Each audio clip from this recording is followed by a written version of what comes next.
reason you need to drop out. Like, Yeah. if I can do this in a class that's 100% about communication Mm-hmm. and interacting with your fellow students, and I solved it with a laptop. Yeah. But the thing about this is it doesn't just open this up to an entirely like whole group of people, like education, but you can actually use these same techniques to be able to teach college classes in jails and prisons and allow that access to people who But are there as well. a But of lot of course, people don't want them to have that access. Right. yeah, How do we and gatekeep it's effectively if true. everyone can access things? Right. And the other thing is like if people are getting educated in prison or in jail, then that changes the perspective of like these people are criminals and they broke the law, and really And that's not the they're case also for a lot of people they're there. broken, and we have to put them away because we can't let them out in society with Hmm. the rest of us normal people. Yeah. And that's how the conversation is. There's normal people and there's disabled people. There's criminals Right. and there's normal people. Yeah. Like, and that vision of what a normal person is, cis, There's white. also There's also normal people, and then there's sex perverts. Yes. right. And if any of those things overlap, if any of the non-normals from any of those columns overlap, like, oh, God help us. Yeah. It is It is literally literally the the end end times. times. I've been talking about this for my reservation, like how I wanted to have I pitched the idea of putting, like, allowing the reservation to have internet for everybody. Right. That everybody has access to internet, and also that you should teach college classes to people in jail on reservations. And both of these Lenny. came with problems with, yeah, both of these came with, like, they're just going to look up porn. Well, So what the fuck do you think I'm doing? Like when I'm not making this podcast, I'm like, people are gonna do that. It doesn't fucking matter. The point is that people have access to education. People have access to like being To able to go to class when sexual you can't get up material, because it's too too. painful. in the Like, morning. honestly, I fundamentally believe that sexual satisfaction and pleasure is as much of a fundamental human right as anything else that we consider that. And not that we should necessarily be letting people, like access porn that is illegal or that is, Right. it like hurting people. But I mean, letting prisoners have access to porn, why would that be a problem? I mean, But, there was a court case that I listened to a lot of true crime podcasts. There was a court case where they had a witness to a murder, and the defense's way of getting him dequalified basically was to say he watches a lot of porn. Mm-hmm. And it worked. Yep. Because people think so poorly of anyone who looks at porn, never mind the fact that pretty much everybody looks at porn. Yeah. Yeah. But here's the other thing is that even if that has to be your way to argue this, then if there is a communal like internet, then it's probably much easier to see if somebody's looking up illegal things. I ran a computer lab in undergrad, and yes, we caught a lot of students using porn in the lab, which was actually a game because it was back in the day when everyone had a desktop in the lab, and there was a person up front who had access, and we could view the screens of anybody. And we could also take control of your mouse and keyboard because it was a language lab. So it was the kind of thing where your teacher could go up front and have and point you to the right things and stuff. It was weird software. But the other lab attendants and I would have a real fun game of if you're monitoring and there's only a couple people in the room, check what's on all the computers, because guaranteed if there's 4 people in the room, one of them is watching porn. It's not allowed on university computers, but it's real fun to take control of their mouse and keyboard and type in this is God, I'm watching you. That's so mean. but do you know how many of those people were jerking it underneath the table? And I had to clean those chairs. Oh, okay, fair. There's a time and a place for that, and that's in your dorm room. Well, right. And that's like, that's kind of part of like the larger issue that like I see kind of linking disability issues and sexuality issues more generally, is that like, if we don't talk about sex and we don't talk about porn as a real thing, people literally can't control themselves because they don't have a context to place it in. They don't know how to behave. They jerk it in class, like, or in the computer lab. Like, right, exactly. I have a really unfortunate story about this. Just really quick, I think this is a great place to also remind everyone to read Lindsay's book, Watching Porn on Audible. Okay. Oh, thanks. I have a book. It's called Watching Porn. It's a memoir of my time as a journalist covering the world of adult entertainment. And it's very much meant to talk about those things that we don't talk about and help people, I don't know, develop language and skills about like how you do talk about these things, because they're fine. It's okay. We can talk about them.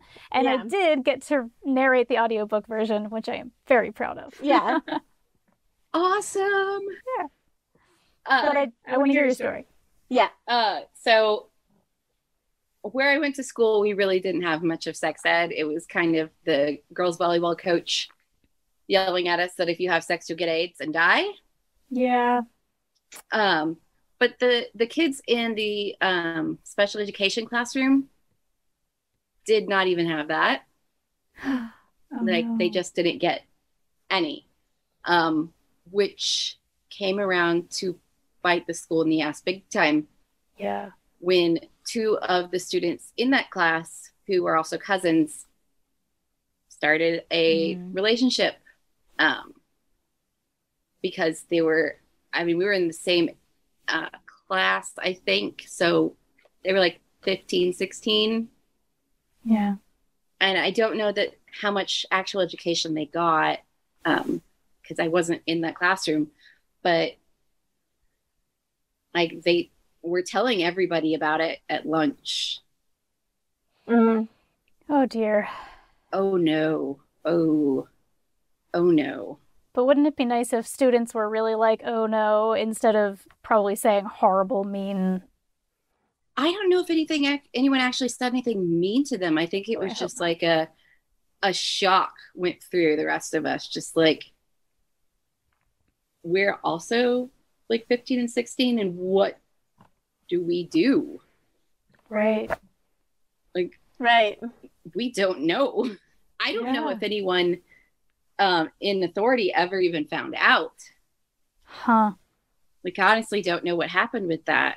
Right. And like, that's the kind of thing that happens when you don't talk about these things. Like when you teach little kids that it's called like, that's your cookie, and that's your special place, and you don't give them the vocabulary, and then something happens and they talk about it in ways that people don't understand what they're talking about.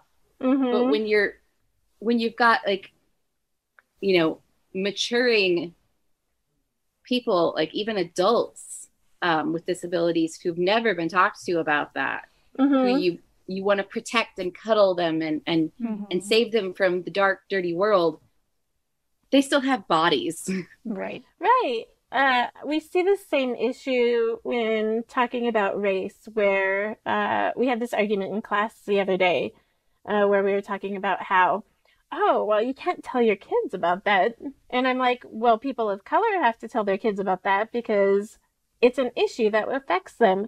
But it's horrifying to me to think that these kids are learning about sex in a lunchroom, for one. Right. Instead of in the classroom. And it's also horrifying that the town that I live in right now teaches middle schoolers that abstinence is the way to go. And I've butted heads with them before about this, and I've talked about this on the podcast before, but it still bothers me. Yeah.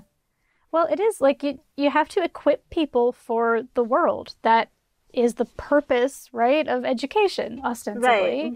And when you're not giving people even the most basic of tools for navigating life, I mean, you're leaving people open to all of the ills that you think you're protecting them from by not talking about those things in the first place. And I think that speaks particularly to the special education classrooms. I think there's some places where it's actually prohibited to teach sexual education in special ed classrooms. Oh my God. I don't know if that's still the case now, but there have been a lot of places where, it's considered immoral. And, there's definitely been cases of like, no matter what, it's definitely rape if the person is intellectually disabled. Mm-hmm. Like there's no possibility of consent. I mean, sexual education isn't usually just about sex. I mean, it includes like information about like your body. Reproductive health? Yeah, right, exactly. And so if sex ed isn't being taught, that means reproductive health isn't really being covered either. Right? I mean, if you get your first period and no one has ever talked to you about the fact that that's going to happen to your body, that's like fucking terrifying. That's a life and death situation, you think, Like the basic anatomy is basic for a reason. Like we need to have access to this information. That goes back to this for infantilization. Right. Mm-hmm. And I literally saw this conversation happening on Twitter yesterday. There's a woman who's an audiologist who has a cochlear implant, and she was doing a reaction to all of those cute cochlear implant videos, reaction videos of people hearing for the first time. Yeah. And she was just like destroying them. She's like, look, one, most of those are probably non-consensual because they're children and they don't realize they're about to go like viral on the internet. And two, for most people, what you're seeing is not happiness, it's fear. Because it's terror. She's like, I can tell you from having 2 cochlear implants, it's terrifying to suddenly have like all of this noise that you've never had inside your head. It's like an explosion. Right. Your brain doesn't know how to filter it yet. If you look at the faces of those people, many of them are not expressing joy. Yeah, especially like babies. And when you think about it, like people who are hearing and, who can see are doing that in the womb. Like your body is teaching itself before you're even born how to like filter those sounds, how to like, filter and those sensations. And then... it takes months or years to learn to filter, like to properly adjust to a cochlear implant. Yeah. And so that's a very vulnerable moment for people. Yeah. And really not one that we should be watching for ooey gooey feelings. Yeah. There's even a word for it in the disabled community. We call it inspiration porn. Oh, yeah. Mm-hmm. And it's like, show me off like, oh, look at this. It's like the Madison Cawthorn thing. Like he was like, he stood up on stage from his wheelchair. Yay, let's elect him, even though he's sexually assaulted multiple women and lied about basically everything he's ever done. Oh, that's not a problem in America, though. I think we've established this one. I mean, whatever, That he was never going to be a Army Ranger. He never was an Army Ranger. He was like everything about his car crash story was a lie. Blah blah blah. But to be like the reason that we cheer disabled people on is because they do something. Like stand up from a wheelchair. Like, so what if someone else doesn't ever stand again? Do they not ever get a platform like that? Or, are we only given a spotlight for overcoming our disabilities and not for other things that we do? Right. Like, it's like, is that our singular identity marker? Mm-hmm. Mm-hmm. That's a really good way of putting it. Like just walking down the street with his prosthetic leg, and somebody stopped him and was like, "You are so brave." And he's like, "Why? Because I walked down the street? Why am I brave? Can you tell me why I'm brave?" And the person was so offended because they were trying to compliment them. That is my least favorite thing ever, is when someone's like, "You are so strong. You're so brave. If I became disabled tomorrow,